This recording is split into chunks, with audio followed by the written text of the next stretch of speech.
হচ্ছে যে তোমার যে এগগুলো ধরো এখন এই বয়সে তোমার যে এগ আছে 5 বছর পরে তো আর সেই এগ তো থাকবে না, তোমার তো এই 5 বছর ধরে মাসিক হবে, তাতে তো অনেক এগ তোমার খরচ হবে। তো এগ ফ্রিজিং মানে তুমি যদি আজকে ডিসাইড করো তোমার এগগুলোকে তুমি সুরক্ষিত অবস্থায় রেখে দেবে, যে 5 বছরে নষ্ট যাতে না হয়ে যায়, তখন 5 বছর পরে তোমার এগ কমে যাবে যেহেতু, তাহলে সেই প্রসেসটাকে যেটা ভাবে আমরা করতে পারি তাকে বলে এগ ফ্রিজিং। ঠিক আছে? তো এগটাকে তুমি ফ্রিজ করছো তোমার এই বয়সে, তুমি যদি এখন করো তোমার এই বয়সের এগগুলোকে তুমি ফ্রিজ করে রাখলে তাহলে এগের বয়সটা ওখানেই আটকে রইল, তোমার বয়সটা বেড়ে 5 বছর হয়ে গেল, আরো 5 বছর বেড়ে গেল। ধরো 5 বছর পরে তুমি যখন ওই এগটা ইউজ করবে এগের বয়সটা বাড়েনি, তোমার এখনকার বয়সে সেটা রাখা আছে। এগ ফ্রিজিং মানে কি ম্যাম আইভিএফ করা? হ্যাঁ ঠিক বলেছো, এগ ফ্রিজিং মানে হচ্ছে আইভিএফ ছাড়া এগ ফ্রিজিং করা যায় না। যেমন ধরো এই আমি যে ফিমেল জেনিটালিয়ার যে মডেলটা আমি দেখাচ্ছি, দেখো তোমার এই যে ওভারি দেখছো, ওভারিতে লাইক আমাদের পার্সের মতো না, আমরা কিছুটা এগ নিয়ে জন্মেছি, সেটা একটা ফাইনাইট নাম্বার, সেটা একদিন না একদিন শেষ হবে, তখন কিন্তু আমাদের মেনোপজ এসে যাবে। তো আমাদের ধরো পিউবার্টির পর থেকে এই যে মাসিক শুরু হয়, সেখান থেকে আমরা এগুলো যতটা নিয়ে জন্মেছি আস্তে আস্তে খরচ করতে শুরু করি, এবার এক সময় খরচ হয়ে গেলে মেনোপজ। কিন্তু এটা মনে রাখবে, মেনোপজ হয়ে গেলেও কিন্তু এগ জিরো হয়ে যায় না, যখন আমাদের মেনোপজ হয় তখনও কিন্তু ওভারিতে কয়েক হাজার এগ থেকে যেতে পারে, সেগুলো আমাদের লাইফ টাইমে কোনোদিনই ফুটে তার থেকে ডিম বেরোবে না, সেই ফলিকেলগুলো ওইভাবেই মেনোপজে চলে যাবে না, কারণ ওগুলো অত ভালো কোয়ালিটি না, তাই জন্য হবে না। এবার আমাদের লাইফ টাইমে আমাদের বডি বলো নেচার বলো সে এগুলোকে সিলেক্ট করে। ধরো একটা মাসে আমরা যখন কাউকে আল্ট্রাসাউন্ড করি তখন আমরা দেখতে পাই তার এতগুলো ফলিকেল আছে, ধরো 8টা ফলিকেল আছে একটা ওভারিতে, কারোর 20টা ফলিকেল আছে, কারোর 30টা আছে, কারোর 4টে আছে, সেই সব আমি কাউকে বলি পলিসিস্টিক ওভারি, কারোর কম এগ আছে, কারোর নর্মাল এগ আছে, এই যে বলি। তো সেইটা হচ্ছে একটা মাসে তার ওভারির এইটাই ক্যাপাসিটি যে এতগুলো এগকে সে রিক্রুট করছে।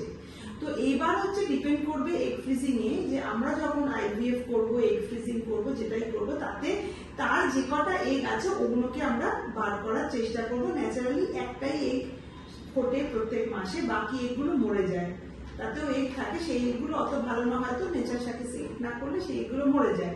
তো আইভিএফ এর সময় আমরা যেভাবে এগুলোকে বাড়াই, সেরকম ভাবে এগ ফ্রিজিং এর সময় আমরা সেম কিছু ওষুধ ইনজেকশন দিয়ে তোমার যতগুলো এগ সেই মাসে ওভারিতে তৈরি হতে পারতো সেই সবকটা এগকে বাড়িয়ে আমরা সেই এগুলোকে বাইরে বার করে নিই এবং তাকে সংরক্ষণ করি লিকুইড নাইট্রোজেনে, তাকে বলবো আমরা এগ ফ্রিজিং। তাহলে সেম অ্যাজ আইভিএফ ইনজেকশন দিতে হবে, মনিটর করতে হবে কখন লাস্ট আমরা বার করবো, সেইটা সাইজ দেখতে হবে, ট্রিগার করতে হবে, তবে গিয়ে আমরা এগ পাবো।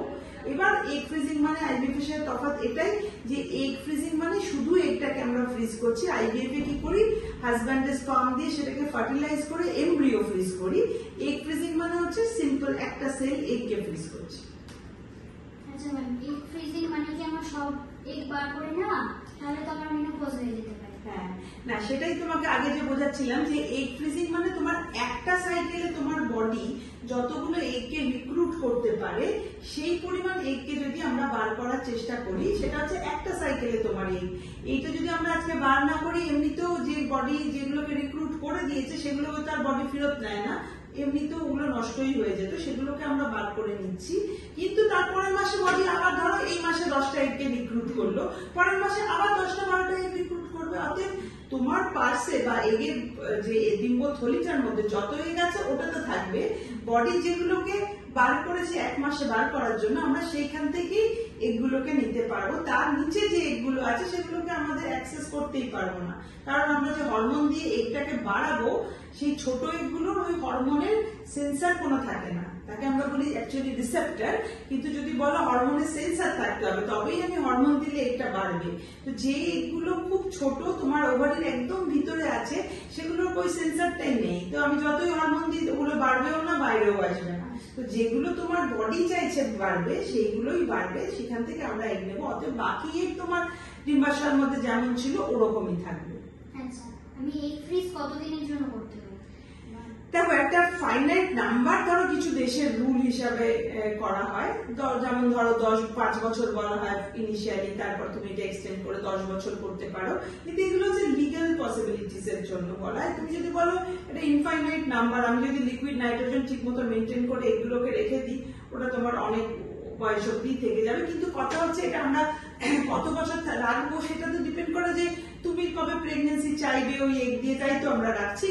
এবার অফকোর্স তুমি তো আর এটা তোমার 60 বছর বয়সে চাইবে না, কারণ তখন তোমার প্রেগনেন্সি নেওয়ারই তো ক্যাপাসিটি নেই।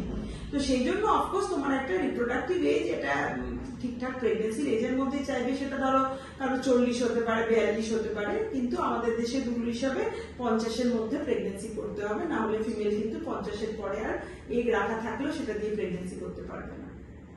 ওকে, থ্যাংক ইউ।